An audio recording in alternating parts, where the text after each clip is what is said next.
Silas waaqa koma ture waan inni jedhe didure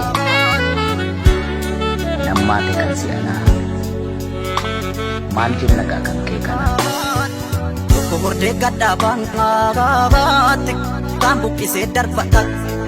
kanis mana mammaa kan qabaate kanis dhugaaf mar'atay otoo kan qotee jiru kan hamuu faamtuu qarangaa gariin hiikoo sana dhabeet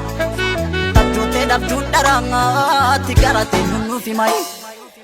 gaa'een nuuf himaat ti wallaallee dubbii baraat ti wallaallee dubbii baray ani jaaree hin diiguut